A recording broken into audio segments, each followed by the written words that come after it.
जय श्री राम दोस्तों, सनातन धर्म की जय। हर हर महादेव। श्रोता बंधु, अगस्त ऋषि राजा राम से राक्षस राज रावण की दिग्विजय की कथा सुना रहे हैं। अगस्त ऋषि कहते हैं, रघुनंदन, यमराज को पराजित करके अत्यधिक हौसला से संपन्न रावण अपने मंत्रियों से मिला। उसके सारे अंग रक्त से रंजित थे। उसका अंग यमराज के अस्त्रों के प्रहार से जर्जर हो गया था। रावण की ऐसी अवस्था में देखकर राक्षस मंत्रियों को बड़ा विस्मय हुआ। अपने अनुचरों से अभिनंदन स्वीकार करके रावण मारीच आदि राक्षसों के साथ पुष्पक विमान में बैठकर सबको सांत्वना देता हुआ, जय श्री राम। धर्म प्रेमी बंधुओं, मैं पंडित गोपाल जी तिवारी सत्य सनातन ज्ञान संगम चैनल की ओर से राजा राम के चरणों में नमन करते हुए चैनल पर सभी श्रोता बंधुओं का स्वागत करता हूं।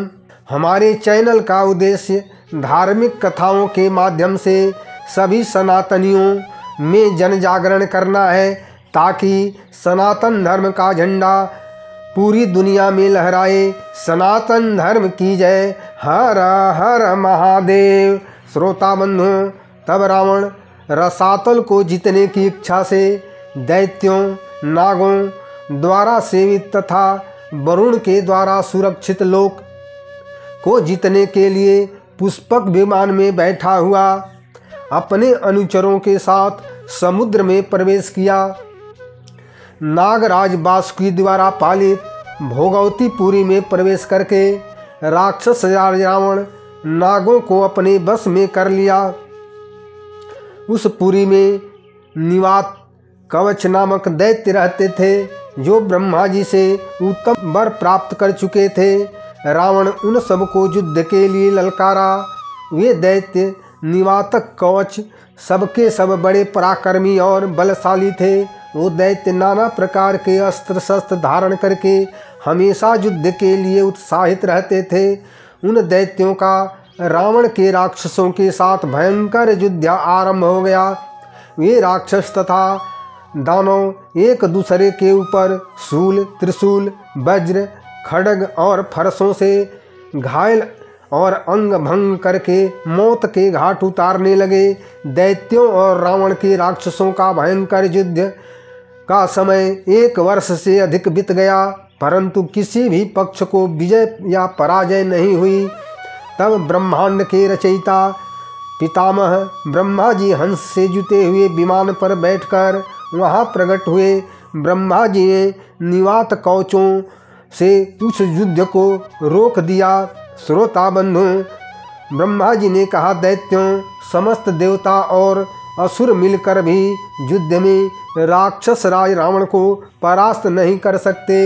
उसी प्रकार समस्त देवता और दानव एक साथ आक्रमण करें तो भी वो सब तुम दैत्यों का संहार नहीं कर सकते। तुम दोनों ने वरदान की शक्ति एक समान प्राप्त की है, अतः तुम दैत्यों के साथ इन राक्षसों की मैत्री हो जाए। अगस्त ऋषि कहते हैं, श्री राम, ब्रह्मा जी के समझाने पर रावण ने अग्नि को साक्षी बनाकर उन दैत्यों निवात कवचों से मित्रता कर ली। रावण उस भोगवतीपुरी में 1 वर्ष तक दैत्यों से आदर पाकर रुका रहा। वहाँ पर रावण निवात कवचों से 100 प्रकार की माया की विद्या सीख लिया। फिर रावण वरुण के नगर का पता लगाने के लिए रसातल में सब ओर घूमने लगा। तभी वह अस्म नगर में पहुंचा, जहां कालकेय नामक बड़े बलवान दानव निवास करते थे। रावण उन सब का संहार करके अपनी बहन सुपर्णखा के पति तथा अपने बहनोई विद्युजीह, जो रावण को उस संग्राम में मारना चाहता था, रावण ने अपने बहनोई को तलवार से 2 टुकड़े कर दिए। श्रोता बंधुओं, इसके बाद राक्षस राज रावण वरुण का दिव्य भवन देखा, जो सफेद बादल के समान उज्जवल और कैलाश पर्वत के समान प्रकाशमान था। वरुण के भवन में सुरभि गाय खड़ी थी। सुरभि गाय के दूध की धारा से ही क्षीर सागर भरा हुआ है। वही सुरभि महादेव जी के वाहन नंदी की जननी है और वही क्षीर सागर चंद्रदेव का उत्पत्ति स्थान है।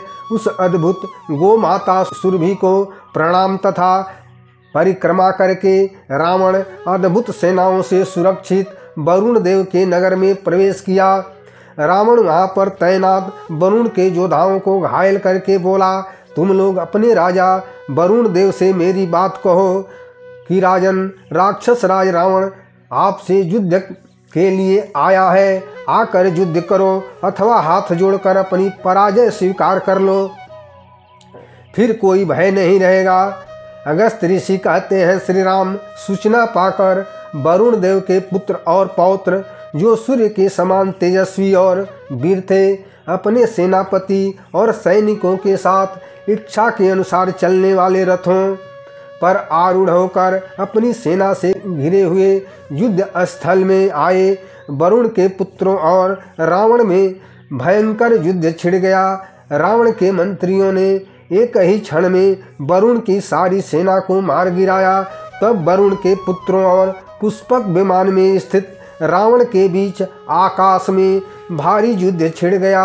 उनका वह आकाश युद्ध देव दानव संग्राम के समान भयंकर प्रतीत हो रहा था।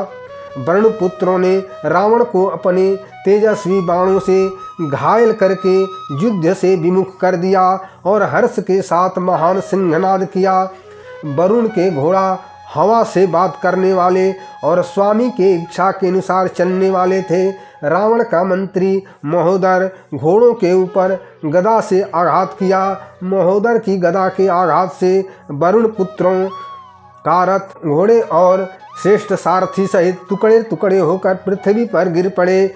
वरुण देव के वीर पुत्र बिना रथ के आकाश में खड़े होकर अपने धनुष पर तीखे बाणों से महोदर को छत बिछत करके एक साथ रावण को चारों ओर से घेर लिए और राक्षस रावण को बहुत चोट पहुंचाया। रावण व्याकुल हो गया। श्रोता बंधु, दशानन रावण क्रोधित होकर वरुण पुत्रों के मर्म स्थलों पर बाणों का वर्षा करके बहुत चोट पहुंचाया। रावण पुष्पक विमान पर बैठे हुए बिना रथ के पैदल वरुण पुत्रों के ऊपर मुसलों भालों शक्तियों से भयंकर प्रहार किया। वरुण पुत्रों को दुखी एवं व्याकुल देखकर राक्षस रावण हर्ष के साथ गर्जना करने लगा। अगस्त ऋषि कहते हैं, श्री राम निशाचर रावण अनेक प्रकार के अस्त्र शस्त्रों द्वारा वरुण पुत्रों को मारने लगा। वो सभी वरुण पुत्र युद्ध से विमुख हो धरती पर गिर पड़े। वरुण सेवकों ने उन्हें रणभूमि से शीघ्र महल में पहुंचा दिया। श्रोताओं, फिर वह राक्षस रावण वरुण के सेवकों से बोला, जाकर वरुण देव से कहो रावण से युद्ध करने के लिए रण क्षेत्र में आवे। तब वरुण के मंत्री प्रभास बोला, राक्षस राज जल के स्वामी वरुण देव संगीत की सभा में भाग लेने ब्रह्मलोक में गए हैं। राक्षस राज वरुण के चले जाने पर यहाँ पर व्यर्थ में युद्ध करने से तुम्हें क्या लाभ होगा। वरुण देव के जो वीर पुत्र यहाँ मौजूद थे वो तो तुमसे परास्त हो गए। वरुण देव के मंत्री की बात सुनकर राक्षस राज रावण वरुण लोक में अपने विजय की घोषणा करके हर्ष के साथ सिंहनाद करता हुआ वरुण